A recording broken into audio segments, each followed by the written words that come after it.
Hey everyone, so a couple of videos back, I showed you the Cut6 here, my kind of follow focus setup here, and I had mentioned that the screens weren't matching up a little bit. I had accidentally like reset it back to factory, and when I was trying to get it back to matching, um, I was having some problems, and I thought, well, if I'm having some problems, maybe somebody else will too.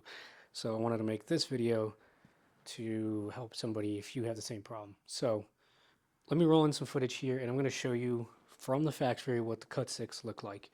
As you can see, it's completely washed out. This is factory setting on the same 6500 Kelvin setting as this one is 6500 Kelvin setting. So theoretically they should be pretty good, right? Well, the Cut6 looks like log compared to the Rec 709 of the LUT6. So I asked FEELWORLD about it, and the answer they gave me was a little bit on the baloney side. I'm just gonna be honest. Basically said they're two different screens. You can't compare them. I said, well, it's not really that they're compared to each other as much as one is just kind of like it's just not usable. You can't use it. It looks like log, but almost worse, right? So they said, well, there's a firmware update, so try the firmware update, and we'll see from there. So I did the firmware update, and it looked a little bit better, but the thing is I was able to use the settings and tweak them to get it pretty good. So I apologize that there's kind of a lack of space here. I need some contrast in the scene here. Okay, I'm going to show you just because of all the batteries and stuff. It's just hard to get them close to each other. So you can see that the Cut6 is a little bit cooler and the LUT6 is actually pretty neutral. However, the contrast is pretty good, right? I mean, you can see a massive difference in contrast. Looks way better. So let me move this out of the way. I'm going to zoom in on the Cut6 here. I got to change the lens, and then I'm going to show you how I got them to work.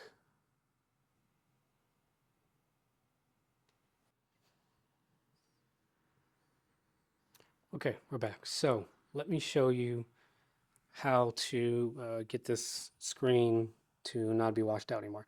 So if you kind of double tap it, it brings up these settings. You're going to go to User,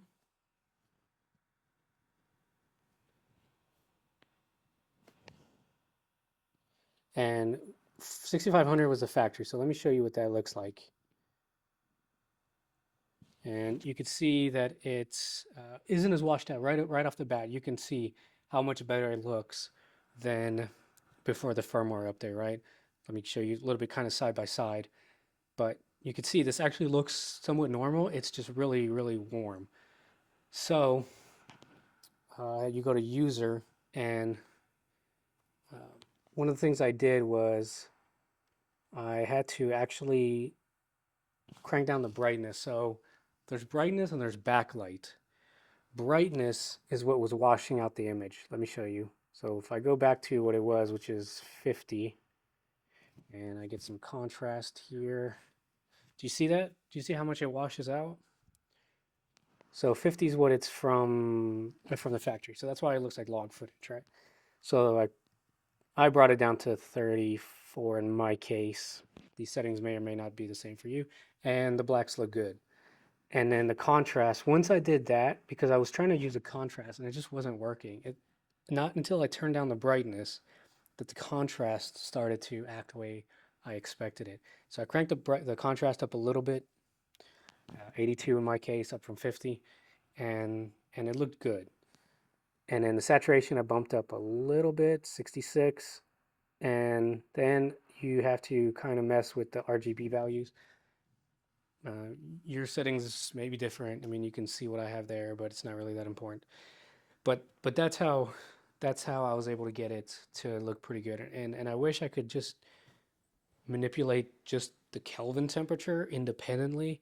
If I could crank it up just a little bit towards the warm side, I think it would be an almost perfect match. Right now, one's a little cooler, but it's at least a neutral white. It looks maybe not true color, meaning the Cut6 is what I'm actually seeing with my eye is a lot closer, or I'm sorry, the LUT6 on the camera is a lot closer to what I'm seeing with my eye, right? This paint is not white, it's like a slightly off white, right?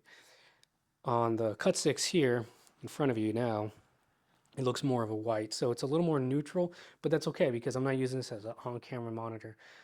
I would stick with the LUT6 for on-camera. The Cut6 is, I still think it's a good monitor because it has that recording function, but it's not going to look the same as what you see out of your eye or what the camera sees when the camera's properly balanced. So just something to look out for, but that's how I was able to fix it. I'm still happy with the screen because it's a secondary monitor.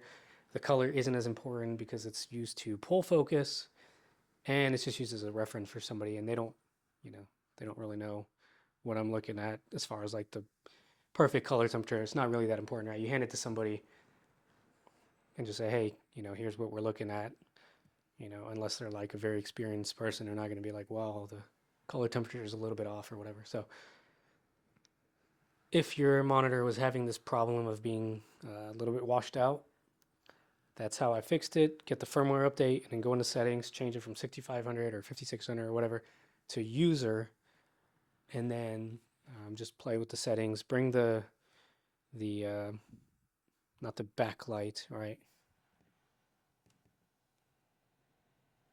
The brightness, yeah, not the backlight, the brightness. Bring the brightness down, then you can mess with the contrast and all that. And that's kind of how you fix it. So hopefully that helps. And thanks for watching. See you guys next time.